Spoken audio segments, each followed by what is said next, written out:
Alright, Grant D here, and I'm just letting you know that today we're going to be in chapter 26 and 23 of the Generous Quran by Osama Tutok. You can order it on Amazon.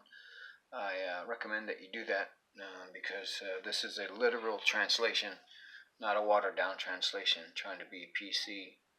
And still, if you get that translation, it says you can beat your wife, but you got to beat her lightly, whatever that means. So, anyway, this is going to be the Jewish New Testament versus the Arabian New Testament. And thanks for listening. Subscribe and like. And you tell me in the comments if this sounds like the same God when we get done with all this.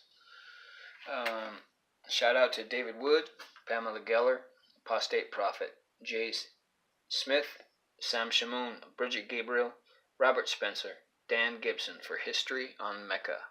Blow you away. Dan Gibson. And of course the author of this Generous Quran, Usama Duck, Straightway Ministries. Anyway, I'm not a scholar, I'm just a guy. So I'm just a guy reading the book, reading both books, and you get to figure out and hopefully spark some curiosity on your part so that you'll investigate the lies of the cult of Islam.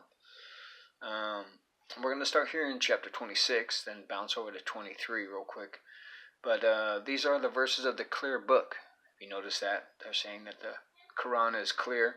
Many of the people that you run into that are Muslims will say that, this book's never been changed. It's the same exact book that they had from way back when. And that's been foiled and exposed many, many years ago. They had at least 6 copies back then. Now they've got 30 different copies of the Quran that state different things. In fact, without the Hadith, you don't even know what half the Quran is talking about. In fact, without the Hadith and the Sunnah, you don't know how many times to pray. And it's not Allah that told you how many times to pray. It's Moses. So that's kind of interesting when you study that. He's the one who decided that 5 was good. Anyway, I just want to open up with the chapter 26 here and show that these are the verses of the clear book. Perhaps you are killing yourself because they will not be believers. Once again, when you study the Hadith and the life of Muhammad, you find out that he tried to commit suicide many, many times.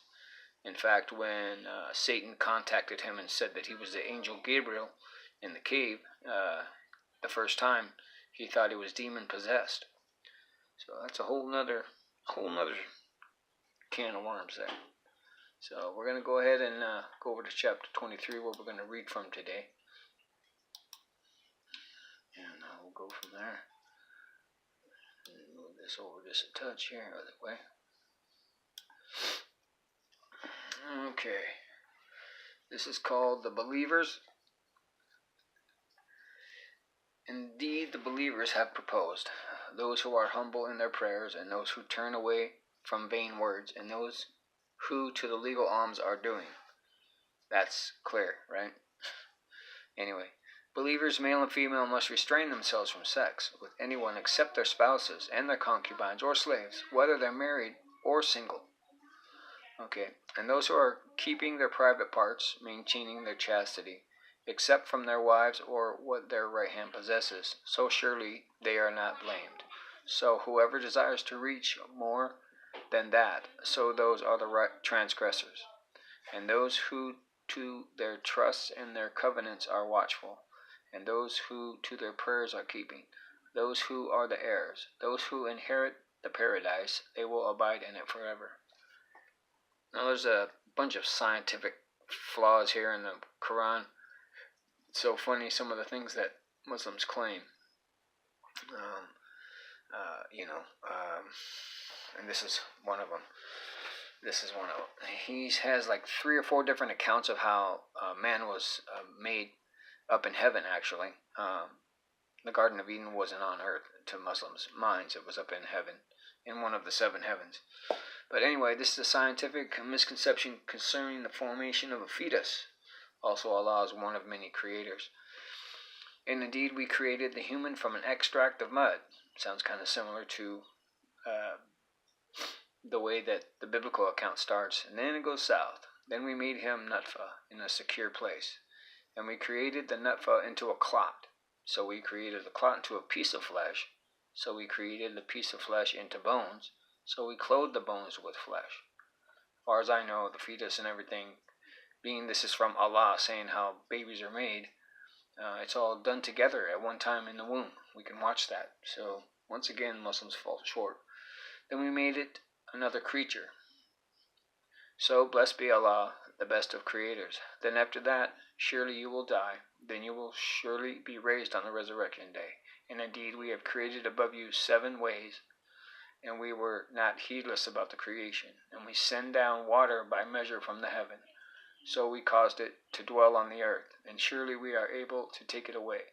So we produce to you by it gardens of palm trees and grapes. You have in it much fruit, and from it you eat.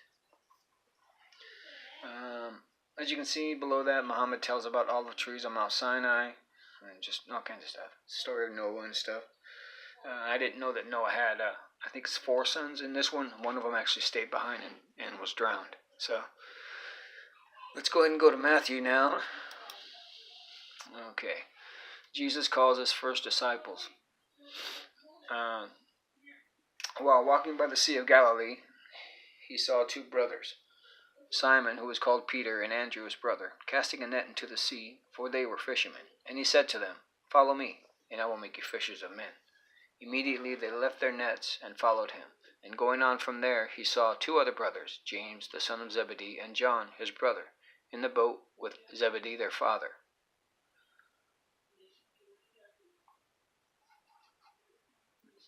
Move this up a little bit.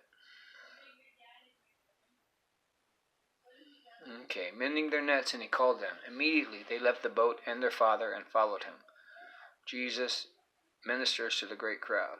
And he went through all Galilee, teaching in their synagogues and proclaiming the gospel of the kingdom, and healing every disease and every affliction among the people. I don't think anybody can heal but God, right? So it's just a thought.